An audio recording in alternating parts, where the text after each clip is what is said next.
पश्चिम बंगाल में कोयला खनन घोटाले की जांच के दौरान गुरुवार को कोलकाता की सड़कों पर जो ड्रामा शुरू हुआ वो अब कानूनी लड़ाई में बदल गया है। ईडी और आईपैक ने कोलकाता हाई कोर्ट में एक दूसरे के खिलाफ याचिकाएं दायर की है। ईडी ने मुख्यमंत्री ममता बनर्जी पर जांच में बाधा डालने का गंभीर आरोप लगाया है, तो वहीं आईपैक ने छापेमारी पर रोक लगाने की मांग की। टीएमसी ने भी हाई कोर्ट में ईडी के खिलाफ याचिका दायर की है, जिसमें कहा गया है कि प्रतीक जैन के कार्यालय से ईडी द्वारा जब्त किए गए दस्तावेज पार्टी की चुनाव प्रचार की रणनीति, आंतरिक आंकलन, साथ ही शोध संबंधी जानकारी, संगठनात्मक समन्वय और बंगाल चुनावों से संबंधित मतदाता सूची के आंकड़ों से जुड़े हुए हैं। आज दोपहर 2 बजे ममता कोलकाता में ईडी और ईडी की छापेमारी के खिलाफ मोर्चा निकालने वाली है। All of our party hard disk, the candidate list, the party strategy, the party plan. Is it the duty of the ED and Amit Shah? The nasty home minister, the naughty home minister who cannot protect the country and is taking away all my party documents. If I raid the BJP party office, what will be? What will be the result? মুখ্যমন্ত্রীর এই ধরনের কাজ সাংবিধানিক প্রতিষ্ঠানের সরাসরি কাজে হস্তক্ষেপ এবং তদন্তে বাধা দান।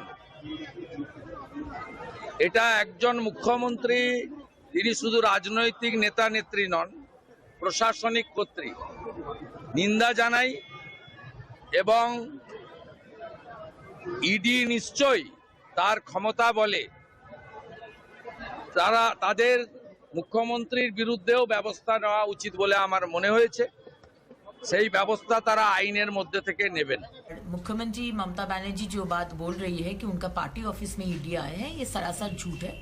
लेकिन ये ताज्जुब होने का कोई बात नहीं है, क्योंकि ममता बनर्जी एक पैथोलॉजिकल लायर है। सुबह से शाम तक वो झूठ बात बोलती है। आज 6 जगह में बंगाल में हो रहे और 4 जगह दिल्ली में हो रहे। पुराना केस है, आपके ऊपर तो केस होना चाहिए, आपको तो अरेस्ट करना चाहिए ममता बनर्जी। आप ईडी का सरकारी काम में आप दखल अंदाजी कर रहे हैं। आप जोड़ करके घुसकर हरा रंग का फाइल लेकर, आप डॉक्यूमेंट्स लेकर आप निकल जा रहे हैं। आपके ऊपर तो केस होना चाहिए, आपको तो अरेस्ट करना चाहिए। कंपनी, जिस कंपनी के साथ बंगाल का कोई रिश्ता नहीं, सिर्फ ममता बनर्जी की पार्टी की पैसा की लेना देना है, उनसे बचाने के लिए दौड़ रही है। क्यों क्यों दौड़ रही है? आप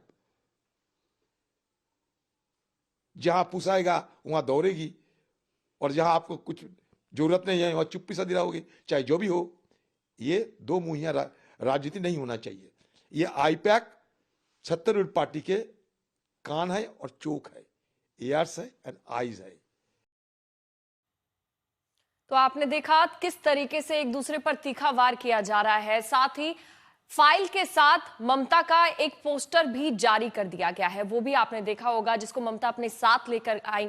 और वो जो हरे रंग की फाइल है वो भी काफी ज्यादा चर्चाओं में कल से ही आ रही है।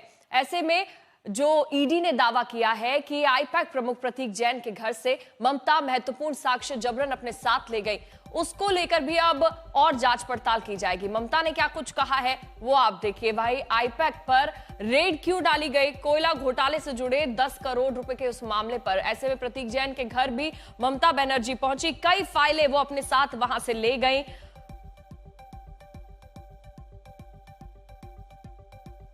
आज ममता बनर्जी इस बीच मार्च निकालने वाली है।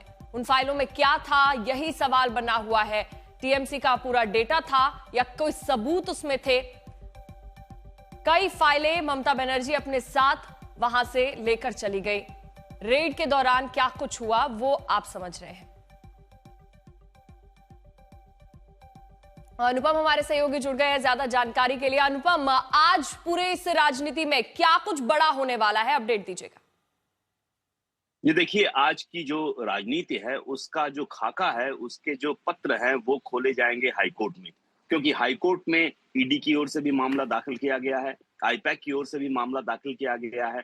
तो हो सकता है कि इन सब मामलों को क्लब करके एक साथ ही सुनवाई हो, और वो 11 बजे के बाद से संभवतः शुरू हो सकता है, क्योंकि ईडी ने सबसे पहले हाईकोर्ट का रुख कल ही अख्तियार किया था और मामला दायर किया था। कहा था कि उसके काम में बाधा पहुंचाई गई है। बाद में ईडी का स्टेटमेंट भी आया, तो ईडी की ओर से जो मामला दायर किया गया उसके बाद आईपैक की ओर से भी मामला दायर किया गया कि उनकी महत्वपूर्ण फाइलें ले जाई गई हैं। तो इन सब चीजों को लेकर आज हाईकोर्ट में एक मामला शुरू होगा, क्लब होकर ये मामला शुरू हो सकता है। दूसरा, ममता बनर्जी आज फिर प्रोटेस्ट मार्च निकाल रही हैं कोलकाता में। वो जादवपुर 8B बस स्टैंड है, वहां से हाजरा मोड़ जी। तक लगभग 6-7 किलोमीटर तक वो पैदल यानी चलेंगी। आज हलचल पूरी होने वाली है। चलिए, बहुत बहुत शुक्रिया अनुपम जानकारी के लिए।